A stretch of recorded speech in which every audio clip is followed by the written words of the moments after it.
Yeah, I got another joint ready. Hey, what's going on, guys? Welcome to episode dose.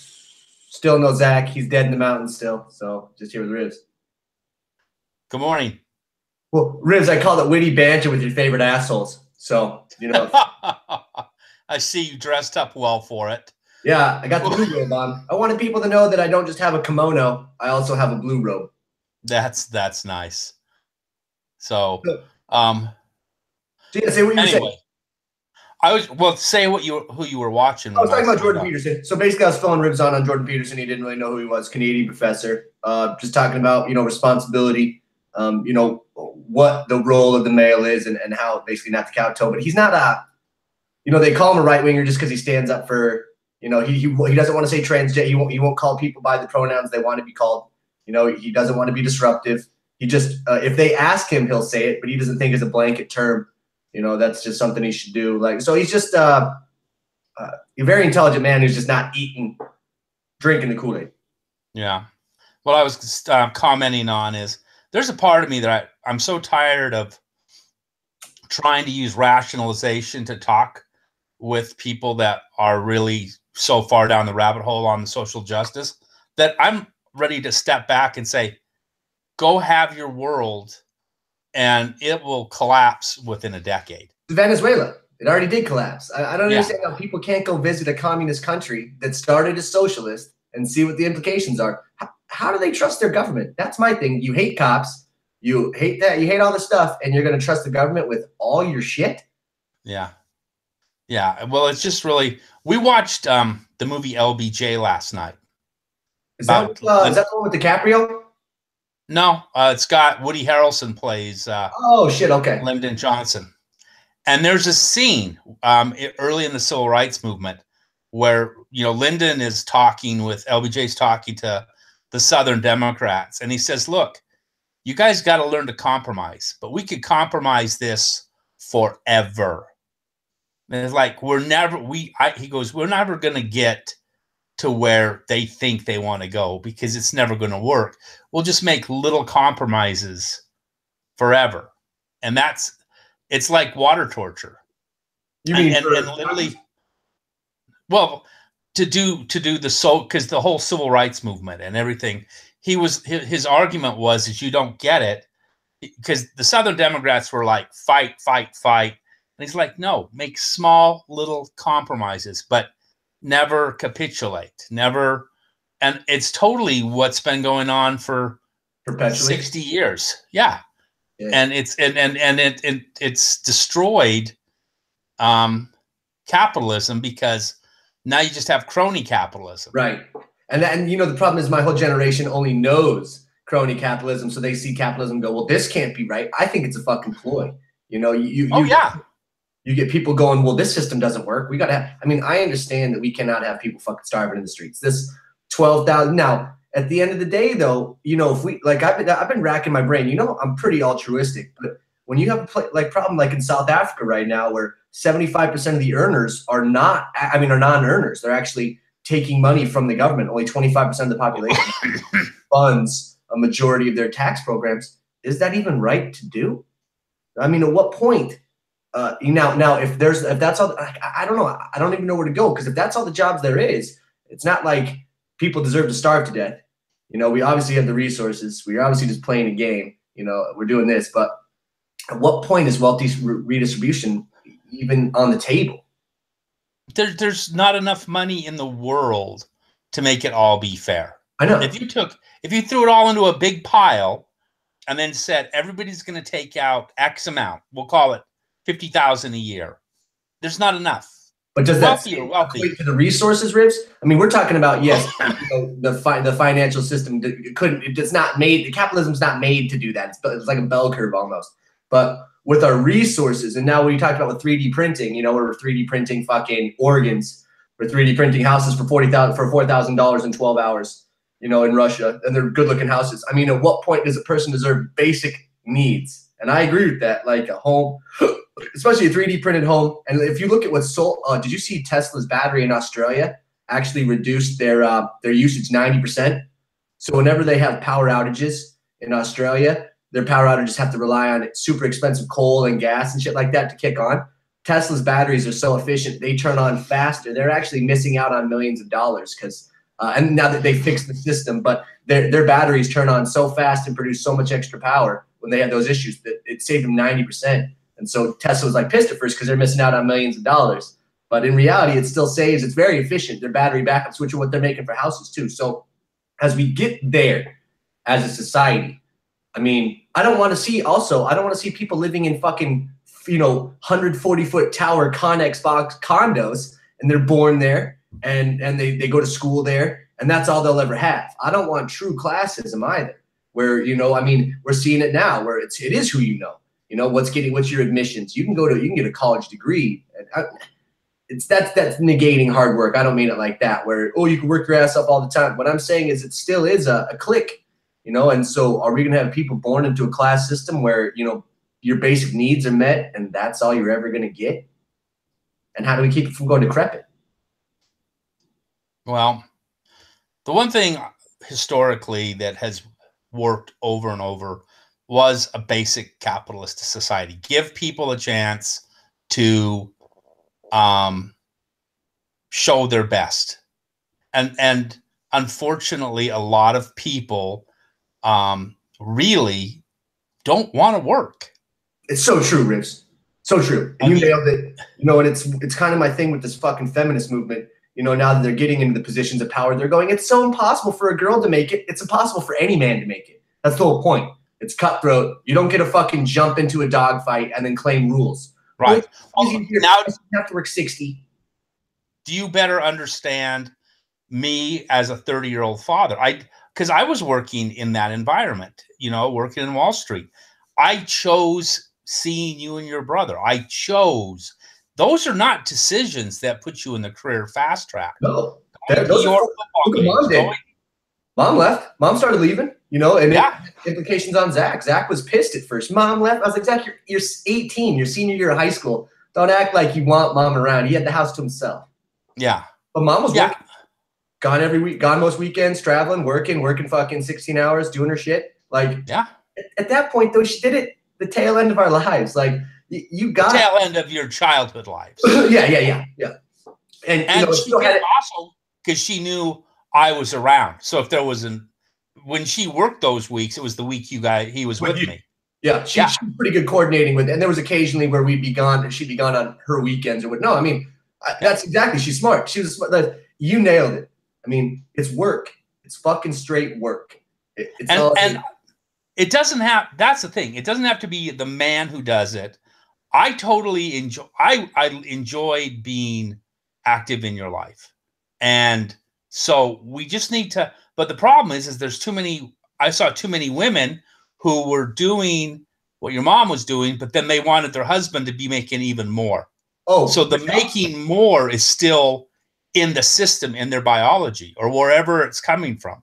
There's so many girls that are very successful and they don't want to date down. And there's actually, now that women have more college educations than men, Rivs, that's a real problem for girls. They're actually good money, they're coming out. And the thing is they don't respect trades. Men need to go back and just be men. There's nothing wrong. I'm not saying there's wrong in education. There's nothing wrong with a trade. There's nothing wrong with trades. And we have demonized trades. And like you said, demonized hard work. It's like the Mike Rowe thing we talked about where he was biting the balls off, because people told him to wrap the band around it. It's way more painful. It might sound the lambs, on the sheep. Make sure everybody hears on the sheep. Oh, yeah. And what are they doing? This is Russia. Mike Rowe went to fucking the gulags and did fucking nut biters. Hey, now you saw Wolf on Wall Street, right? Yeah. You remember the scene where he told him to sell the pen to him? He handed him a really nice pen, and he said, in the beginning, that actually came. That's how Mike Rowe got on TV. He went on QVC and had never been on TV before, and he sold a pen. Really? Sold why it was important to have the best type of pen in your hand, and and he did it all on a bet, on a dare. Him and his best friend. Pretty awesome. Intelligent. He's like Mike Rowe and Jordan Peterson, stuff like that. They're basically saying it's responsibility of the male. Take it the fuck back. It's when I was discussing stoic responsibility with you. And and I'm not you know where I stand on World War II and things like that, but we destroyed German art. German art had actually started to go more towards a Greek physique style thing where they espoused physical excellence for women and men. And, you know, in America, we've demonized that, where physical excellence is now you're a gym rat, you're whatever else. It's kind of pathetic. Yeah. Well, it's the whole mind, body, spirit, which has always been the driving thing of all civilization. And without body, you can't have mind. Right. But if you overdevelop one and underdevelop others, you're out of balance. Oh, absolutely.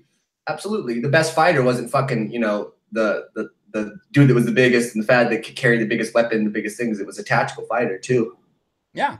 I mean, Muhammad Ali is underrated for how intelligent he was. As you know, what's his name? Tyson is a fighter. Ali was a boxer. He understood how to box, and that he didn't come at powerful opponents like Foreman and Frazier straight on. Mayweather, man. He's such an intelligent boxer, and then you fucking fight all these people past their prime. Such a pussy. Like, at least Ali went in and fought. Yeah.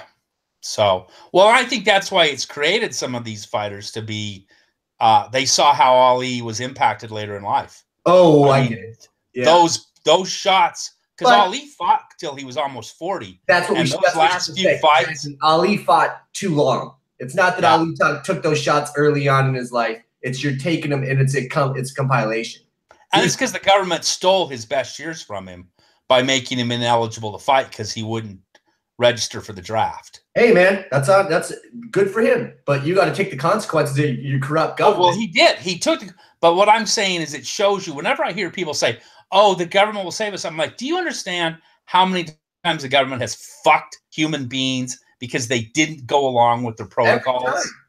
Yeah. Civil War. Literally, the North was using Irish fucking immigrants as cannon fodder. They weren't even American. Just fucking signing them up, offering them shit, and throwing them towards the South. Because the South. Because of the famine.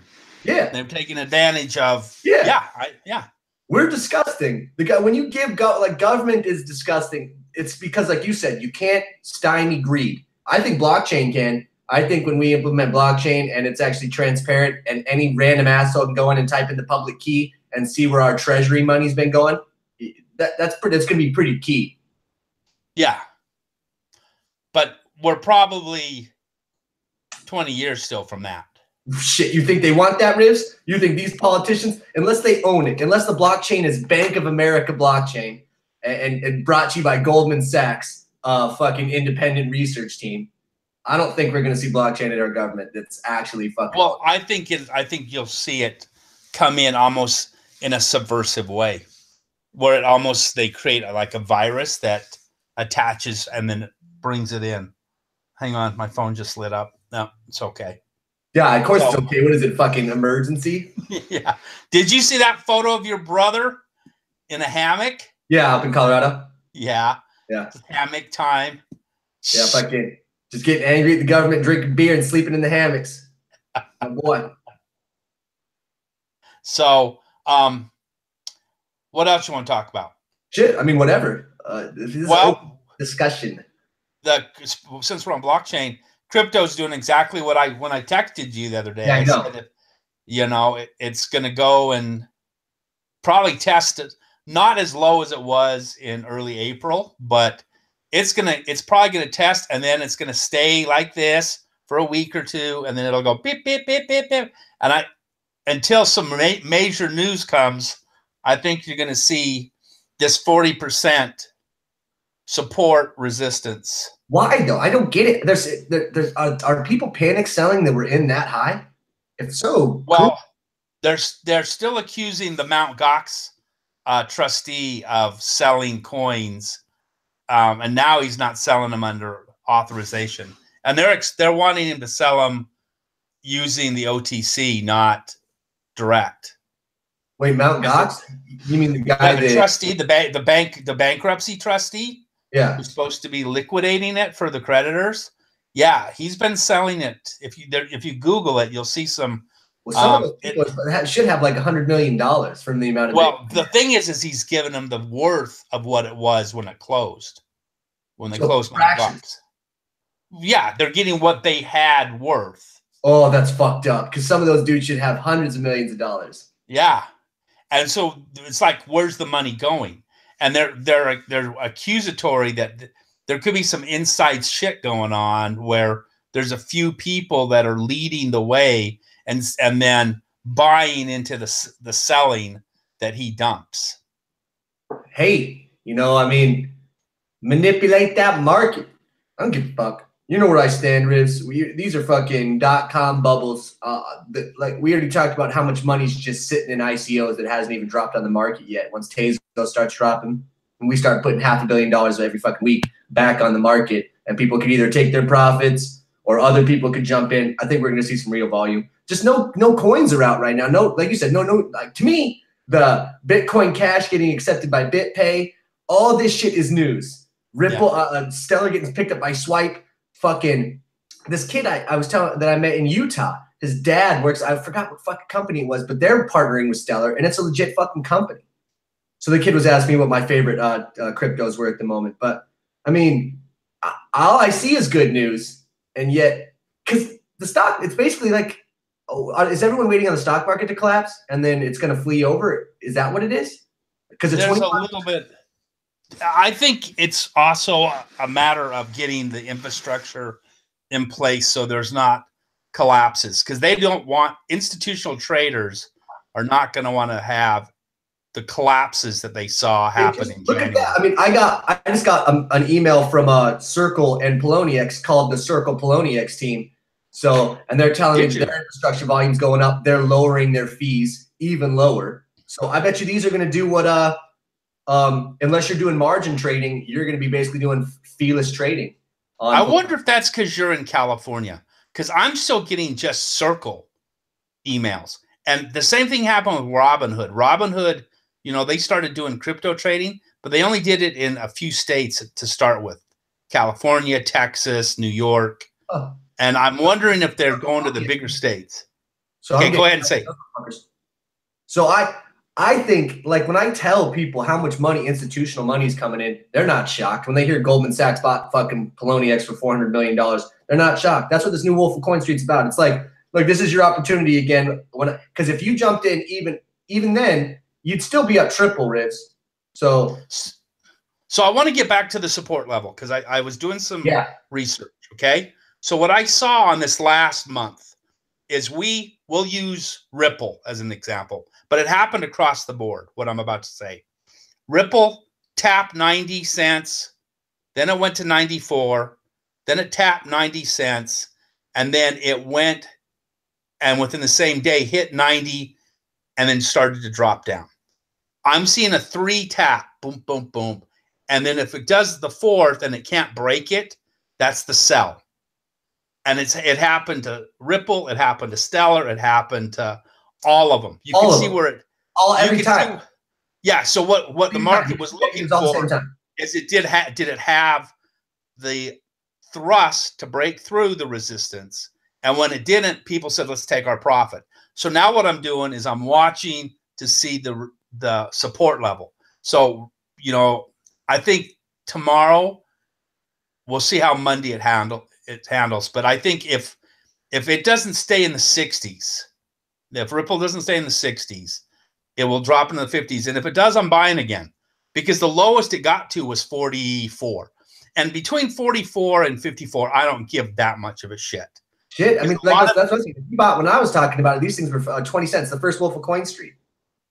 Well, I bought back then. I've been trading now. These are my, because I took some profits and I'm like, hey. Well, you're saying if you take it 55 versus 45, you don't care about your profit when you take out at that moment. Yeah, because it's going to go back up into 90, and if it does this 3 tap thing, you saw its support level, Riz, and I think you're right on the Bitcoin Cash, because if you look at the first to rebound, it was Bitcoin Cash. Oh yeah, and see, it's only lost 20% off, while everything else is down 35. I still like Tether. I still think Tether, 25% in Tether when you're taking a downturn, is probably not a bad idea. Yeah, but Oh, I agree with you on that. I'm just saying that I'm comparing Bitcoin to Bitcoin Cash. I think Bitcoin Cash might be your better value holder as we go into the future. We talked about this, Riz. That's the one that's real now. Bitcoin Cash is real. It's partnered with BitPay. Bitcoin's going to be around, and when I tell people it's going to be $100,000, they say, "Don't great." It's because it's the first. You don't even know who Satoshi is. Nobody knows who Satoshi is. There's only fucking ever going to be 21 million. Millions of them are already lost because nobody knew what they were back in the beginning. These things are going to be worth it just because they already forked. They're never coming back. It's going to be worth it just because it's a novelty fucking coin. Right. And everything's still traded in it. Bitcoin is still traded directly to the US dollar. It's not tied off Bitcoin Cash. Everything's still tied off Bitcoin. So for a while. Yeah, I'm just saying that for those of us who are like looking for like this next run up, I'll probably throw some into Bitcoin Cash because you might get, because it went past 50%. It did a 70% run up while everybody else was in a 40. And that extra 30%, if you do that 3 times in a year, you just doubled your money again. Right. You know, I get what you're saying. True that. And that's a sideways market. Do you think it's going to be sideways for the whole year, Ribs? I think it's going to be sideways into somewhere in the third quarter. Depends on the news, but quarter 4. I mean, I get what you're saying. This news, the news that we're getting isn't enough to stimulate the average. And now they've been burned. And then the big stuff, the Forbes, they're all negative news. Yeah, which we know is they're bullshit news. Yeah. Hey, Goldman Sachs. That one Goldman trader, he turned down his promotion. He got promoted to VP, which is like being invited in. And he even left Goldman before the February bonuses were paid out. And his boss said to him, "What are you thinking?" And he said, "I got to do this." And he left, and he had 2 buddies that were trading in 2 other firms, and they've started the first major crypto hedge fund. And I've got it written down. I'll email it to you. Yeah, send me that info. And they walked away from their mega million bonus checks. Yeah, but if they did this at the beginning of the fucking last year or at the beginning of the year, good timing. Yeah, that they did late. They walked away in December of 2017. So, and then they wanted everything in place by spring. That was what they said. They didn't have time to leave in February. They needed everything in place, and look what spring happened. Yeah, boom. We got the first run up, and they're planning $225 to $11,000 just trading the top 30. And now the thing about crypto hedge funds, and this is what people don't understand, they're not like a normal hedge fund because you don't have an S&P 500 dominated with 37% market share by Bitcoin. You can't have 37% of your top 30 coins trading in Bitcoin. So they had to come up with an algorithm that was trading things so that you're not trading, a Bitcoin dominant hedge fund. Yeah. Which for those nerds, I'm sure wasn't very hard. And the other article I read is how hard it is for Goldman right now to fill positions because people are going into crypto and blockchain. They're not able to attract like they did. I was the new one I'm talking about is how hedge fund managers are not allowed to put their portfolios in crypto, but almost all their money's going to crypto. I got their names. I was writing down. They're just basically saying, we can't put our and they're putting them in money. Basically, they went from fucking. They were at one point, I want to say like 40 trillion bucks in their hedge fund, and now it's just down to like 5 billion. I mean, 40 billion to 5 billion. And it's like, they see the writing on the wall. They know that hedge funds are just taking student loans, backed securities that are just trash. Or fucking, this is another thing people don't talk about, auto loan securities. Oh, yeah, because that's definitely the new prime. So it's student loans. We got student loan securities and fucking auto loan securities, and a lot of those are defunct or default, and they're fucking get AAA rated. So, yeah. Yeah, and then I saw a thing that actually showed these subprime auto loans. They have auto shutoffs on them. And if you're a day off on your loan payment, they shut your car off. And there are people having their cars shut off driving on the freeway. Well, I mean, here's the thing. You're signing that contract. Why? Yeah. Well, there's police auctions all over the place, and you can go scoop up a car that drives for under $1,000. Like, not just drives putt, but probably like 10 years old that fucking drives for under a G. Right. Like, people just want, like you said, they want everything, but with no fucking work. They want the newest car, though. They're willing to lease. Like, that's the weirdest things. I don't really have cable, but I got a login for Spectrum so I can watch all the sports and shit. And like the commercials they're showing, it's not about ownership of a car. It's like you're leasing it. Yeah. Nobody can afford a lease. Then that's the whole point. Everybody sold their car to a dealer, so now we're getting double markup for used cars because we're in a used car bubble. You know, there's no way used cars should be retaining fucking 80% of their value and they're being people aren't selling peer to peer anymore. Yeah. Even though you can get an auto loan and go to like if you can get approved for a $10,000 or $15,000 loan, take that check to some rando and buy their car the same way you could from a dealer. No, it's just it's a bubble economy. And the one thing I want to make sure that before I leave this earth, because I don't see it changing for a while, you and your brother learn to identify the bubbles, and as long as you bounce before, I identified 3 bubbles, and I got in the housing bubble too soon, and then learned that was a bubble. I got in the fucking stock market bubble the perfect time, picking up those things at 16 cents, Sirius at 16 cents, Ford at 22 cents. Like, no, that's happening again because when things take downturns, you realize that you're getting, and it's basically looking up the value of the company versus their debt and what they're sending their shares for and what their market cap is. And if there's actually value there, it's pretty fucking simple. Yeah.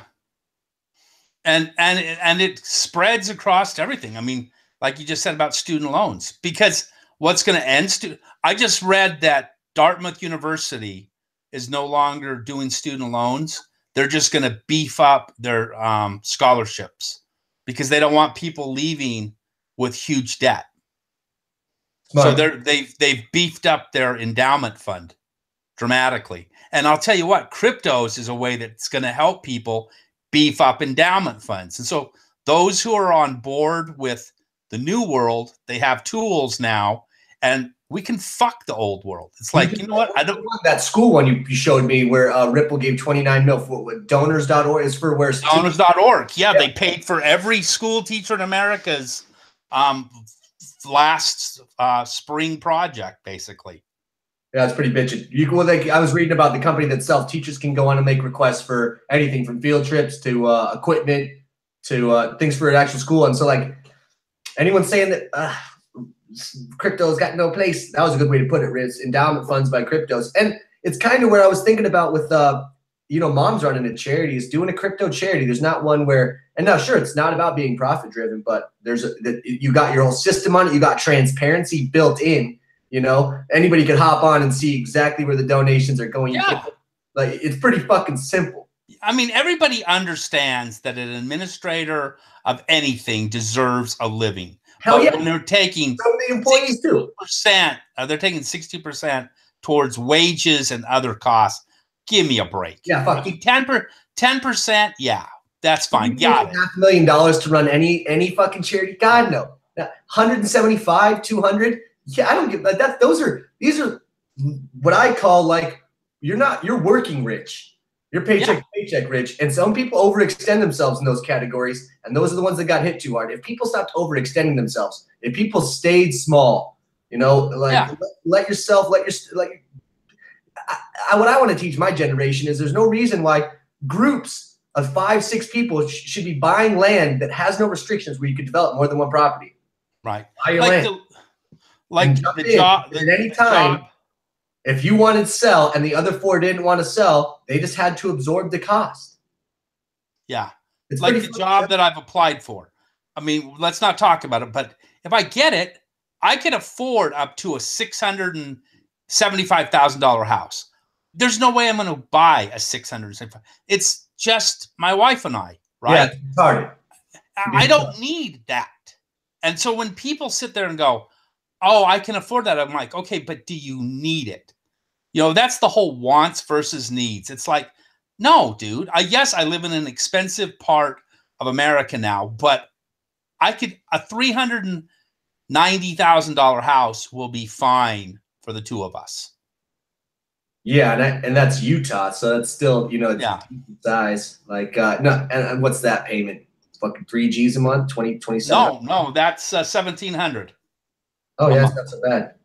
No, I mean, not at all. And so, I mean, I've lived long enough that to me it's still like, what the fuck? I mean, there was a time living in Utah, you bought homes for 60 grand, and I was in my early 30s. So it's kind of like, what? I mean, that's crazy that it's moved that much. But like a friend of mine told me, the Californians aren't going to stop coming here. So you guys need to put, states need to put time of use fees on them. If you're using it as an Airbnb, if you're only there for vacation, same with Arizona.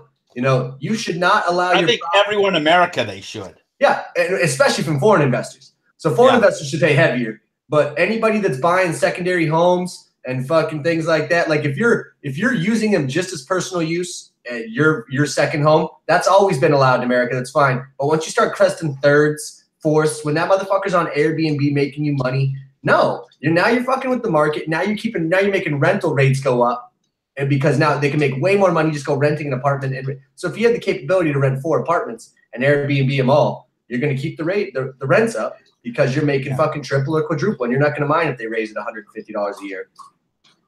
Right, and so those people there should be additional fees on them. How do we do that? You never see, because those motherfuckers, our legislators are the ones that own them. Hawaii does it. Really? In Hawaii, yeah. If you do not live in the house for a minimum of, I think it's 6 months, when you buy the house, you basically pay double the price. Here's the thing about buying a house already. If you're buying it without cash, you're paying triple by the time your mortgage is paid off. And then that's assuming that you're not assessing property taxes and all the shit you paid out through the entirety of it. So I don't see the value. You're basically putting $300,000 in to get $100,000 out. That's how I see buying a house. So sure, you get the equity of it, but when you paid off your house, you paid off with the traditional mortgage of 4%, you're paying triple your house. Yeah. I don't get that. I never understood that. Not that I'm anti-property, but I'm anti-expensive property. You, like I said, develop land or some shit like that. Yeah, or like what's going on in Detroit right now. I mean, we waited too long. We talked about 5 years ago. They were $800 5 years ago. Yeah, and now people are redeveloping the land. There's stuff going on. There's 5-6 times your profit in Detroit, and it's still affordable, but it's going to happen in other places. It's going to keep.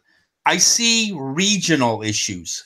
How we talked about the one place that we want to maybe get condos, and I don't want to say it online because I don't want to like have a rush of people go there yet till we buy. I know what you mean, but I think that that's how we do it now, because we're both in a situation that as long as cryptos keep going, what they're doing this year, by the end of the year we could probably pay cash. Yeah, that's the point. And I'm getting closer and closer to retirement. And that wouldn't be a bad place for me to have a retirement place. Myself working for like any more than 5 more years max. You're saying, I remember thinking that when I was your age, and here I am. But I like what I'm doing. So no, see, that's what I'm joking. You know, I'd always do like that. Yeah. So, but I think that's the secret of the new market. It's going to expand out of the borders. It's like what country? Yeah, I would maybe even buy in Costa Rica. There's places I'm like, I might go there. Ribs, I mean, when I fucking first got to Dubai, 2006, and they were selling condos for $125,000. And wow. And they were some of the most beautiful condos with pools that were overlooking shit. And they told us we're not allowed to invest in those markets. It's if you get caught, blah blah blah. I was like, shit, man, I don't care if I get caught. You could kick me out of the fucking military. $125,000 you'd be paying with $700 a month. There's HOAs, but you just a couple years later, those things are $800,000, and you would have been renting it out the whole fucking time. There are places worldwide like Croatia, Croatia, parts of Poland, where you can get really good land. Yeah.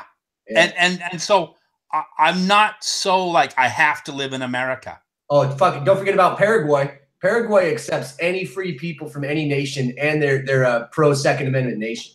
Yeah, and Lithuania. The whole check them. Well, they're doing the whole crypto e-residency. Oh, Estonia. That's it. I knew it was one of those up there. Yeah, we're going to see more and more of this. Well, especially when they make a shit ton of money. Actually, we need to do that e-residency ASAP. Yeah.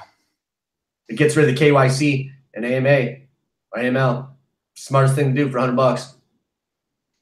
Yeah, it's getting to a point where I've got 2 weeks left to get some stuff done, and then I've got some free time. Bathhouse Adventures of Larry King. Yeah. Yeah, I'm coming to San Diego, dipshit. Hey, Jared's already got the rope. Bong real quick. Okay. Narrate me with your words. Serenade me, Rams, with your words. Serenade. So, your Aunt Laura's having a good time. But she took it took her like 15 hours to get here because of construction on the 15. So she pulled in, what was that? Thursday night at 7 o'clock at night. She looked like she had been beaten with a stick. Yeah, I mean, I ended up driving straight through to San Diego when I left. Oh, you did the straight through? You didn't stop? I stopped and had dinner and like a pitcher of beer and fucking watched the Jazz just embarrass themselves. But I watched the Kings secure their position, so everybody in Vegas was there. It's pretty sick. I went to some outdoor bar up by where you used to live. Okay. So I went up there and they brewed their own beer and they had I fucking ate some grub. And these random couple, I guess because they have park benches and I had Kona there and they're like, you mind if we sit with you? Because it was all booked. I was like, I don't care. So they bought me a pitcher and stuff. So needless to say. And then I was like, it's 8:30 at night and it was 93 degrees. And so I got yeah. And I'm like, do I really want to go like walk the downtown and do a little gambling, or because if it was nice weather, I'd enjoy the night. But 93 degrees at 8:30, I was like, fuck this. I'm not gonna get tired. I can drive the windows down all the way home, and if I do, I'll sleep in Barstow or some shit. Yeah. And then once you're in Cali, you don't have to worry about smoking weed and driving. So it's a lot easier to pull over and burn a bowl, and better than. Does that keep you awake? Better than yeah. I don't like because it puts me to sleep, man. Energy drinks will make me, after sugar, because I don't drink sugar or caffeine. So when I do, I'm gonna crash. So I'd rather smoke a bowl and then it's like a refresher and I can keep going. Yeah. I mean, that's, obviously if you're smoking bowls all day, I'm gonna be tired as fuck at night, but I was driving for 14 hours. So me smoking a bowl is not like I was just, not ripping bong rips. Yeah. So since Laura's here and it's Mother's Day weekend, tomorrow we're going to get up early. We're going to go to one of our favorite breakfast restaurants that's like, what do they call it? From farm to table? Oh, farm to table. That's exactly what they call it. There we go. Yeah, so, you literally just nailed it. But we're going to take a little bit of Mom's ashes, and then when we're done. What, sprinkle them on your pancakes? You sick No, there's a park. There's a park and a really cool area there that's kind of make my brownies with a little bit of my mom, please. Oh, it's we're going on a cruise in December, and I'm planning on dumping Mom on a few different islands. Which cruise you guys doing?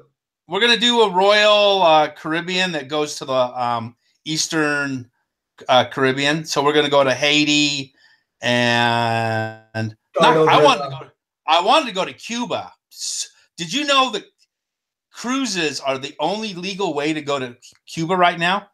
You can get on. No, Trump closed it back down. No. Yeah. Why? They got some of the hottest girls. God damn. So he closed it back down. But if he left it open to companies who were doing business that had been approved by the Department of Justice, and cruises, not Department of Treasury, and cruises are part of the Department of Treasury. And since you're not staying in a hotel in Cuba, you'll come back to your ship. Right. You're still on U.S. territory. Yeah, because you don't actually leave the ship. That's technically right. You're right. You'll leave the ship, go do your little excursion. Yeah. Cruises are raking in the money. You don't need a passport when you get off. No, they just opened it up, and every major cruise line goes to Cuba now. Huh. And I wanted to go to Cuba, but they were already all booked. You have to for Christmas. Oh yeah. And it's not Christmas. We're going the 16th to the 23rd. Nice. So, but I am. You know, Mom always talked about wanting to. She never did that type of cruise, so I'm gonna like take a sealed thing of her, and then I'll sprinkle her in different places. You can. That's what. And then we're gonna go to London next summer. So yeah, have fun getting raped by migrants, Rivs. You should fucking pick a city that's not turned into a shithole. Okay, they're not going to rape a 220-pound man. But I'm saying, what I'm saying as a joke, what I'm saying is you're going to go to London and you're going to realize it's just a shithole. It's fucking. Yeah, but I would like. I haven't been to. It's been. I can't believe it's been this long. It's been 18 years. Go to something pretty. Why would you go? Don't go to Paris and don't go to London, man. Well, the reason why is we have friends who are there on business. Oh, okay. And they have a 2-bedroom apartment, so we don't have to pay for a hotel. That's a big fucking difference. So we're going to be. And Holly's never been to London, so we'll spend a week there, and then we'll go do a week doing Amsterdam. Version of a shithole. It's gonna be fun. Well, with their blasphemy laws, if you even fucking say anything, you'll go straight to jail. They have no free speech. They have it's such a creepy place to go, Riz. Well, I can control my speech. I want to see it one more time. I do agree with you and your brother that I do agree that we are diverging. Trump has taken us down a different path, and Europe has headed down a path that the globalists wanted. Yeah, and it's going to get shitty. Oh, they're fucking hell no. They're populist groups in Sweden and you know how their parties work. The 20% parties are pretty much dominant. They're because parliamentary law all over. Yeah. So no. People are sick and tired of getting shit on. The 10-year-old girl was just raped in the park by 3 men, and they refuse to describe the men, even though they're still at large, because they don't want people to be racist. But she has full descriptions of them, and the police won't release them to the public because they don't want people to get racist. This is a 10-year-old girl raped in a park on her way home from school. And I know that. So do you go to Steam and get all your news? Where are you getting your news about this? Vote, voat.co. But you got to wade through the garbage. You know, there's a lot of right-wingers on that shit. You know, there's a lot of people posting, you know, so you just got to use your due diligence. It's like with any news source. You know, the only reason I like it is because people post local news. It used to be Reddit. You know, Reddit used to post a lot of local. And then Reddit did that dump. So Vote doesn't ban anything, no matter how asinine it is. That's the difference. Reddit does. So even though Reddit might still have some news sources, I just don't like it because they ban shit. You shouldn't be able to not have something you want to see and nobody else can see it because you don't want to see it. Is there a blockchain that has started up that's geared towards news? There's a couple ICOs out there that I'm jumping in, and they don't have the same stringent AML and KYC ones because they're lesser known. But that's what they're going for. They're going for blockchain. What Steam attempted to do, but Steam only hosts, so they don't have videos. So these are basically like blockchain YouTubes where you would own your own shit.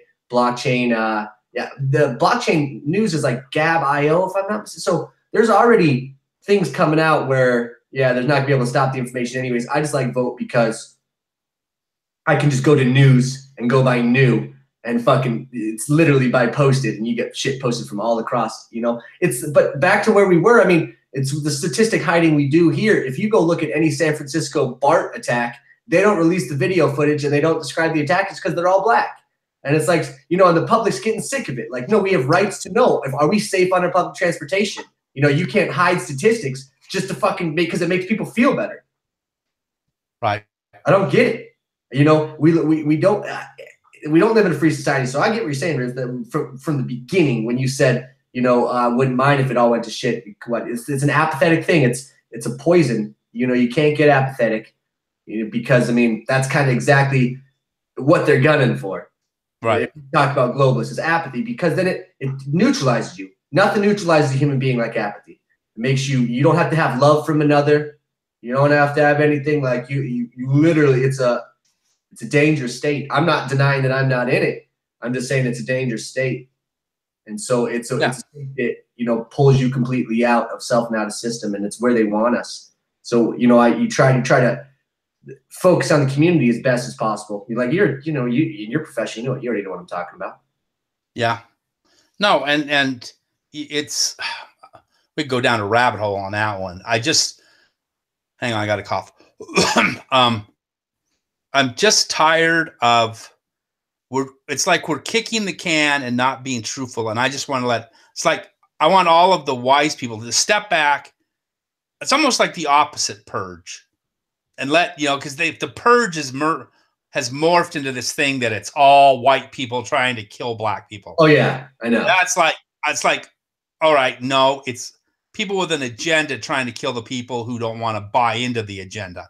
And I want all the people who don't want to buy into the agenda to kind of back away, say, okay, go play, and we'll pick up your pieces from your mangled bodies. Because at this point, Rivs, now we're playing with the shit we're doing with Iran, the shit we're starting. These are nuclear power. Like, instead of just backing off, instead of like, no, these are. It's propaganda. But did you notice Iran didn't fire back to the last 2 days?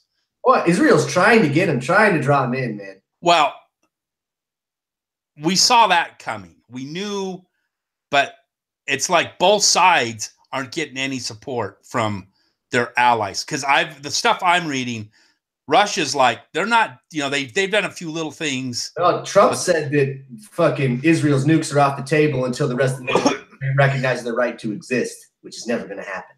So basically they're saying Israel can keep their nukes. We got to denuclearize Iran.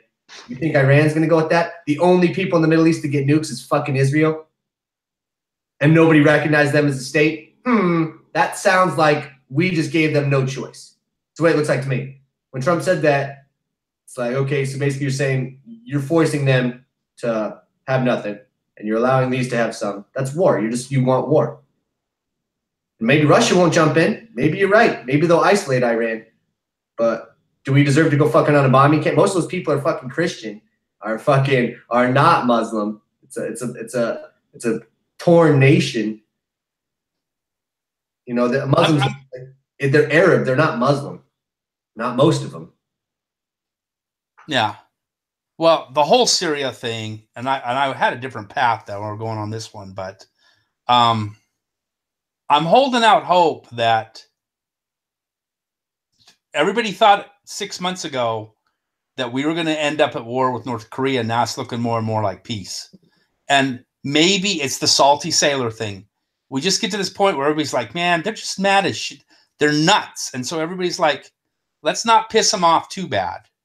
Because everybody's drinking from the same trough.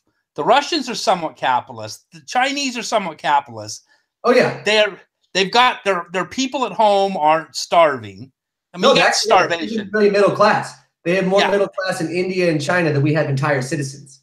Yeah, and so you sit there and you look at and they like to talk like this, but they're looking and they're going, that one's kind of crazy.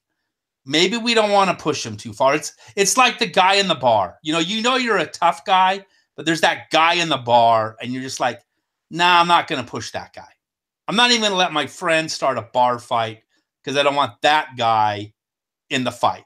And I think that's what Trump is. I think Trump is that once a generation thing where you're like, that guy's mad. Well, he's a tactical striker. I think that when he did Syria, he's going to hit things like, so if somebody crosses a line where he literally says it, I think he tactically strikes somebody. I don't think he's going to go. I don't think we're going to do boots on the ground. I don't think we'd ever do anything like that. But we would tactical strike some motherfuckers. Now, I don't think we're ever going to do that. I think it's going to go a little different in the South China Sea. I don't think now that we just discovered all those reserves in Japan that rivals the South China Sea, I think we just saved ourselves a war because we can kind of really concede that to China now. Because we're either going to go to war in that fleet and we're going to have to pull out of the Fifth Fleet where we're going to be at war with, the Middle East and to move it over to, I think it's the Third Fleet. and then what? Fight over there too on the front? No, we're going to lose 2 carriers to China. Our people are going to be like, wait a minute, we just lost fucking $100 billion minimum and we lost 10,000 lives. We need to get the fuck out. What are we doing there anyways? Especially because we have so much oil here now too. It wasn't the oil. It's the rare earth metals. It's the fact that China. Let's get to the root of all this. It's technology, and if they have 90% of all rare earth metals, they're producing all the chips. Oh, that's all backdoors. There's still that big thing in Wyoming we haven't even scratched. Well, when America talks about global reserves, we never talk about ours in the picture. Ever. No, we got that huge thing. I mean, I live right next door to it. Yeah, no, it would change the economy of the whole western part of the United States. You would see such a migration shift.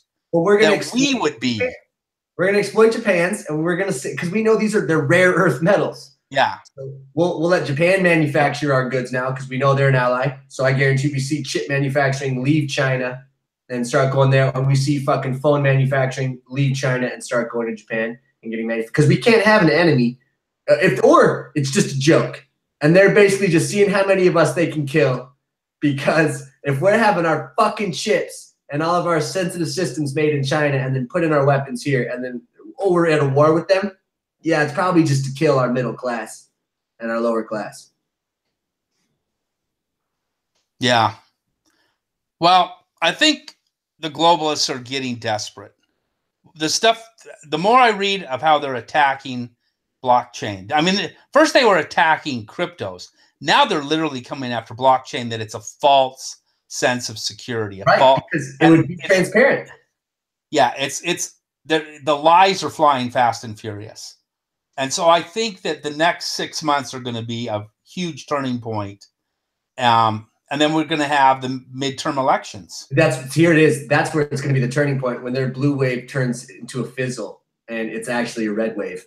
All the stuff they're fomenting up has had more Republican fucking. They've had more people sign up like for the midterm elections than ever before, because they're putting out these commercials. There's a new one out that's basically like a white kid, and the mom's like, oh my. I wish I noticed the signs. And it's like he's wearing a Trump t-shirt. And she's like, and now with his friends, I fear it's too late. And it's him and his friends at the Charlottesville rally. And then it was like her full. And now he only comes around for me to do his laundry. And like it was just the Trump t-shirt on top. And she's like, you got to notice the signs of the Republican Party before it's too late. And then she takes a fucking entire martini in one sip. And she goes, I wish I did. Well, let's end on this. This whole Yale University thing is the meat. Okay, so the other night there was a grad student who fell asleep in the common room of the dorm. You haven't heard this at all? Uh-uh. Okay, it's a black female grad student. 1 o'clock in the morning. A white female was going around and she saw a black person asleep in the dorms. She called the police. So they came, and the police admonished the white chick and said, look, you go ask the person before you call the police. What are you doing here? Right. And because she had her ID, well, now the meme is, this is what a racist look like. It's Yale University. There are no fucking racists. There's no Republicans at Yale. No. They don't go, they can't even get accepted to Yale. And so this is what we talked about, the left turning on the left. I guarantee you that grad student, that white grad student that they're calling a racist, we could find some paper trail of her at something, fist pumping, yelling, screaming, and now they're turning on each other because, let's be honest, we're not used to each other because we don't grow up together. And when you see things that are out of your comfort zone, your first reaction is to overreact. That's what humans fucking do. Zach and I grew up in, so for us, it's been a moot point forever because that's all we grew up with. You know what I mean? Was blacks and Mexicans. And a couple Native Americans too, because Arizona's a fucking, it had a shit ton. So for us, it's like, now that everyone's saying, you guys are racist, you guys are this, we're like, wait a minute, it's been a moot point for us since we were fucking born. So, and now, but for these other girls, I get what you're saying, because some of these motherfuckers are coming from white enclaves and they never see it. And what if it was a guy? What if it's a guy asleep on the couch and she gets assaulted? Like, yeah, I'm not saying she should call the cops. She's a fucking dumb girl, but yeah, that's it. She's a dumb girl. She's not a fucking racist. They're putting malicious intent to things that aren't malicious, and that's like. Yeah. Like this, did you see that kid that took his sister to prom or whatever and got choked? Now that was the only picture going around was him choked, right? But he mouthed off to. No, not just that. He got in a fight. He got in a fight in the Waffle House, and then he attacked the cop, and then he was fighting the cop, and then when the cop put his hands on his throat, then the kid put his hands in the air, and he said, he's like, well, when I put my hands in the air, he should have stopped choking me. It's like you already fought a person and you fought the cop. Now I posted about that. That's black privilege. Modern black privilege is that their crime gets to be forgiven across. Look at Australia. The only people they're bringing in refugee-wise are having fucking giant 100-person riots. They're having people's houses robbed on the daily. And it's like, you can't say here it's a culture thing anymore because they're not even coming from the same places. There's something inherently wrong with that culture. You guys need to figure it the fuck out. And the fact that nobody can have this discussion, like everybody self-polices, like every other culture self-polices. They do. I don't understand why they get escape all culpability. I don't get that. Well, and the thing that frustrated me was when I read that he got in a fight in the Waffle House and that he mouthed off. I'm like, if that was a white guy, nobody would have said a fucking word. They would have been like, that guy needs to go to jail. He deserves it. You don't mouth off to a cop no matter what. You just see a cop. He hit the cop too. He shoved him. Right. So he shoved the cop. So at this point, like, you got, like, anybody that shows respect to an officer, not that you have to grovel at his feet, but you just have to respect that in his situation, he already has the authority. You take it to the courts at this point. Like, you attack a cop, you're already fighting people. Like you said, if he was a white person, moot point. But everybody only sees the hand on the throat. Oh, he's a young black man. Why is his hand on his throat? Because he was just assaulting someone and then he assaulted the cop. And the story it keeps saying is young black man in tuxedo. What? Wearing a tuxedo means he can put his hands on another human being? Exactly. It didn't say that he got in a fight, that he didn't know. That's what I said, John Stuart Mill. Like, I had to read the same, like, when it was on government and its role in it, I was shocked because he was talking about the birth of a nation, right? And why America is great. And now I'm reading it. I had to read it like 6 times because I was like, this is the United States as it is today. We harbor criminals as opposed to turning them into the law. We are a sick society. We allow savagery. We are a degenerate fucking state. It's fucking weird, man. Okay. Now I'm no Puritan, man. You know where I stand. I'm sexual liberation. I'm all that shit. But when you take all aspects of self, of any kind of respect out of it, and we've just denuded culture, we've denuded relationships, we've left everything, we've stripped sovereignty down to just fucking bare nothing and say, oh, the individual is the greatest thing, but that's all you ever are. And there's no, like, it's the fucking weirdest, most unhuman thing. And I think it's the rest of the world's averse to it. And we're starting to wake the fuck up. Yeah, because the individual can't survive as a society.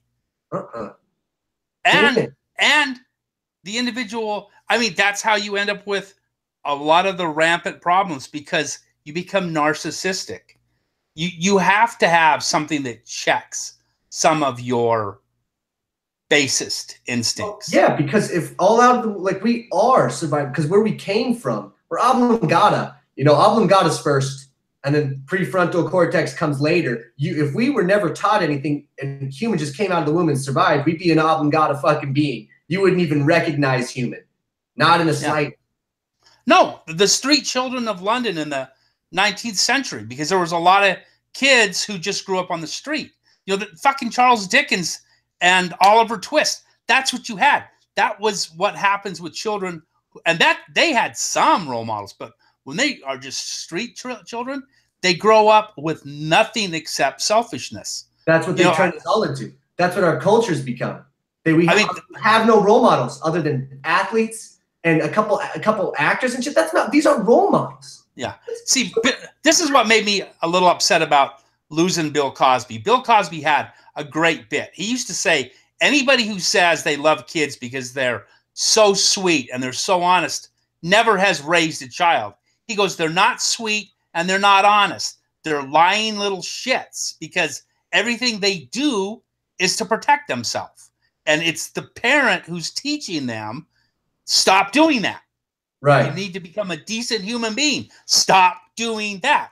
I mean, you learn it from other people. You learn fast. Yeah, quickly. Like what you were watching when I came in.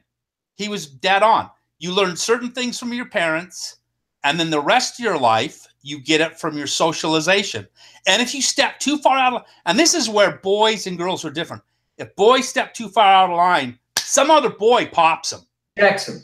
That's why Bill Burr did a routine on this, hard.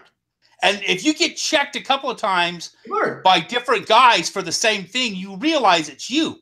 Yeah. Because you're like, holy shit, I've been hit 3 times for the same thing. Right. I can't blame those 3 guys. It's me. I got to learn to. It's the princess culture we've come up with, Riz. That, women are this, and I'm not saying, it's not going to 40-year-old virgin, don't put the pussy on a pedestal, but no, they haven't been checked. And there's a lot of girls that aren't like that. There's a lot of street girls, but I mean, there's a culture of girl that as long as they just show up, that should be good enough. Well, now it's turning into men too, because nobody's even checking men. We've lost men to apathy. I think man is apathetic.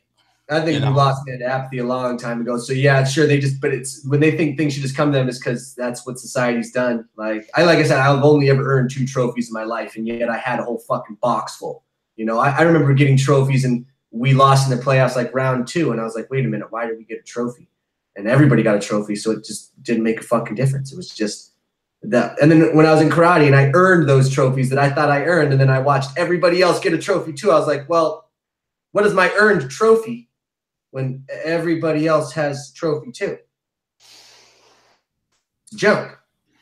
Yeah, I mean, but then on the flip side of why we've told men, bust your ass, do everything. You have to fucking work, and if you don't, you're gonna flounder. No one's gonna love you. You're gonna be alone. It's gonna be hard to keep a girl if you're not making a lot of money. Like if you're not successful, nobody really wants you in your life. That's the male culture, and it's very, very fucking cutthroat, very fucking, like, it's not like catty girly wise. It's just real tough. Yeah. It's brutal. I mean, there's things that I went through as a man, especially in the 80s, where you look back on it and you're like, man, that's just fucked up. I don't want my sons to go through this, because I stopped checking in with society because I was keep my head nose to the grindstone, do my job, work hard, do this. I had beautiful wife. I got great kids. We lived in a country club. I mean, there were great things. And then when we were living on that country club, I was like, there's nothing here that's making me happy. Not you. I don't mean you guys. I meant the location. The other part of it. And I'm watching all my neighbors die after just a couple of years of retirement. And I'm like, what is this? We work. We go have a couple of fun years of retirement. And we remember all of our neighbors died by me. You see somebody who went to film school, man, like, and makes money in cryptos. Yeah, Ribs, I know, man. Like, and when I don't believe that any of those pensions would ever be there. I don't believe that the shares in a company are really ever going to be worth dick. Not after, I remember right after 9/11, when shit really took a hit and everybody started getting laid off. It wasn't even really considered a deep recession. It was just like, the economy, but that shit took a huge hit. People were fired, and it never really recovered. And then it did a fake run up, and then 2008 happened, and then we're in a fake run up. So like in my eyes, it never really recovered. They just put a new Band-Aid on it with TARP, with any other dumb thing. And I'm supposed to believe it's a Ponzi scheme, right? And they've been paying motherfuckers out for far too long by just printing out more money. But at this point now, they're just printing it out on printer paper. That's how fucking worthless it is. Yeah. And so I don't see it would ever be a smart thing to do. Well, that's why I'm all in on crypto. I think crypto is the last way we're going to finally make it somewhat of a democratization. Yeah. Blockchain is going to will hopefully give the transparency. No, you can't bottle the genie now, because fucking Detroit can go you can't change shit. Like when I was reading science fiction, that's my favorite genre and shit like that. When I was reading it, back in the like when I was out deployed for fucking all that time, and then so they were talking about online, like everything was digital, and I was like, man, that would be the worst. You could be shut down at any time. But in reality, if somebody just paid you in a credit that was transferable to 147,000 different other global credits or galactic credits, it didn't matter if one of them blocked you, 17 of them blocked you, 37 of them blocked you, or all of them but one blocked you. You could still go to that one place and make all your goods purchasable, transfer your money into their currency, and then to every other one. So I made me realize that digital currencies, man, are going to free us. Like you could get paid and nobody could ever freeze your funds. Nobody could ever touch your shit. If they stole your credit card number, they wouldn't even have access to even any aspects of your account. It wouldn't even be a generated wallet. Yeah. No, it gives me hope still for that we can bring the screws back in on this beast that's been unleashed. How are you going to be pessimistic when you like history? When has tyranny ever won? Well, that's what I'm saying, is that it's never won. Well, you mean how long? I mean, you'll have periods where it lasts. Yeah, it lasts, but periods can be a couple hundred years. Periods could be millennia. It's the whole point, like you said, it's on us. Like, the greatest thing about media that we never really had in the past is people have references, so we don't have to live through dystopian futures. We have 1984, so we already had a lesson written in the media, and now we have places like Britain going through it. We have the UK actually saying, no, wait a minute, we need free speech laws. We can't have people going to fucking jail for the things that they say and think.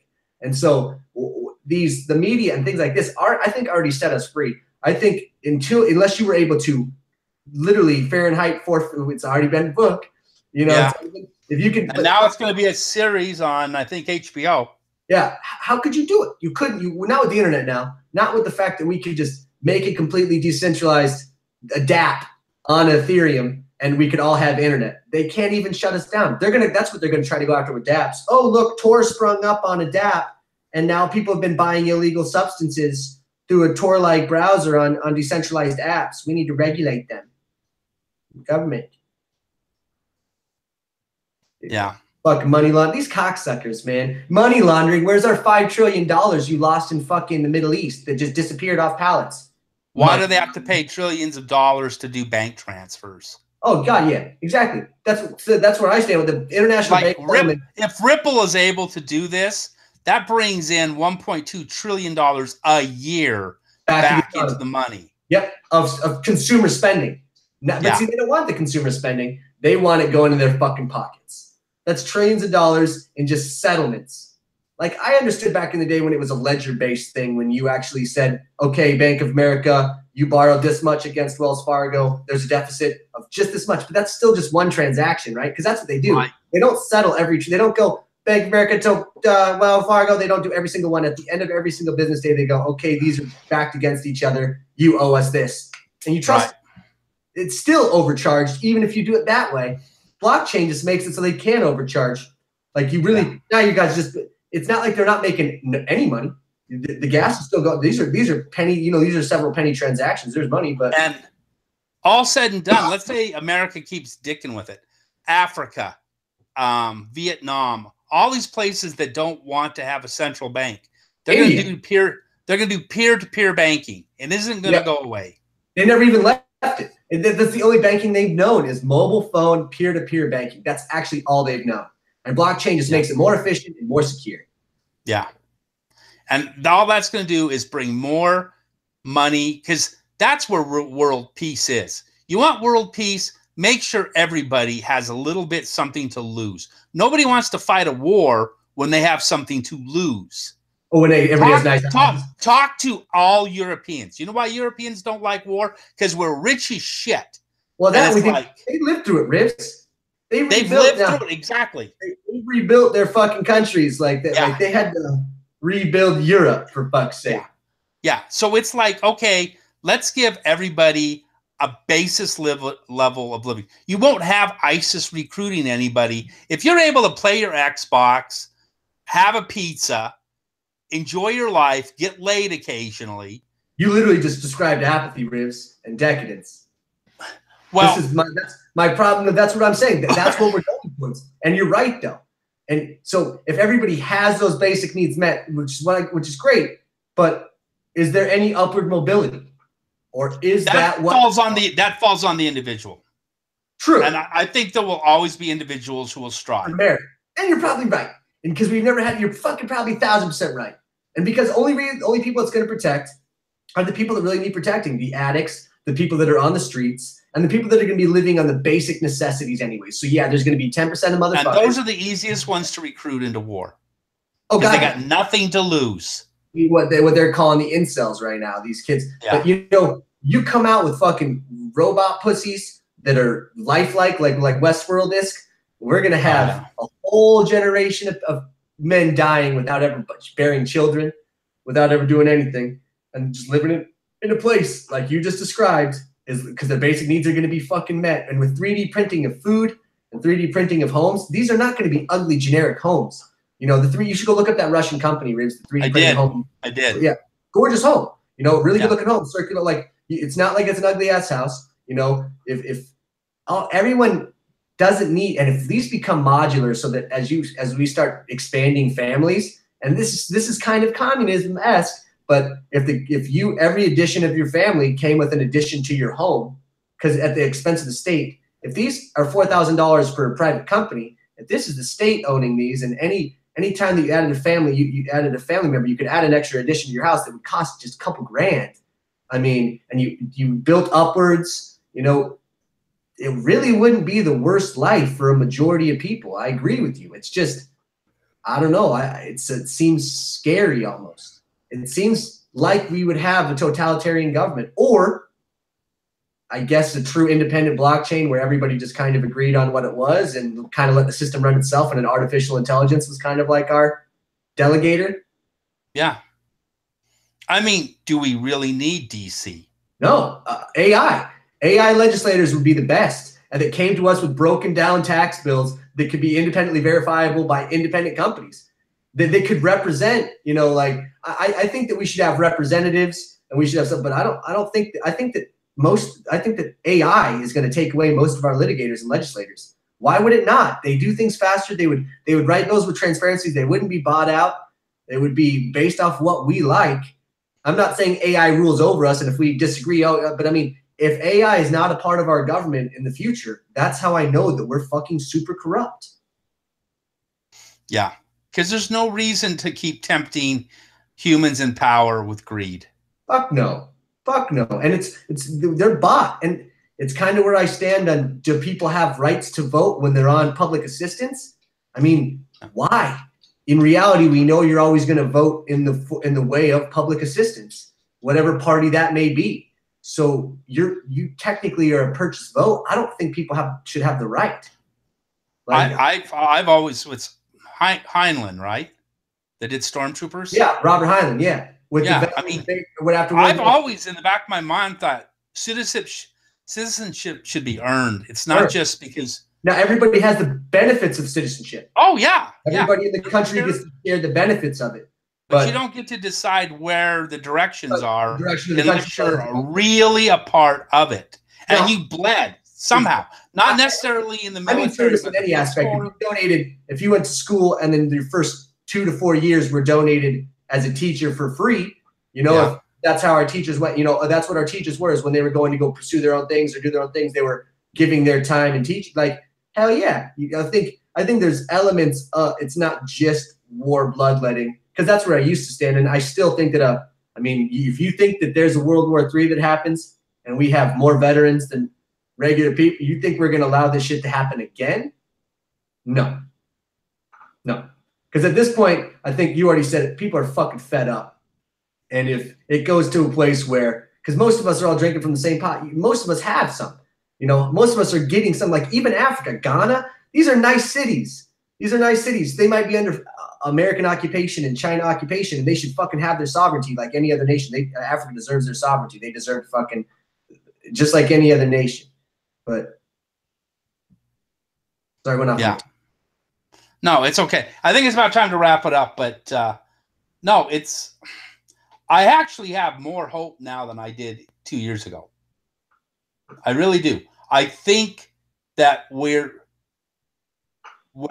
in a good place. At the exact same time, Kona is erupting, and we're who knows? Mother Nature might be done with us. Yeah, but I don't think we're that parasitic. I mean, in comparison to like when dinosaurs dominated the planet, methane. You know, I'm a marijuana culture.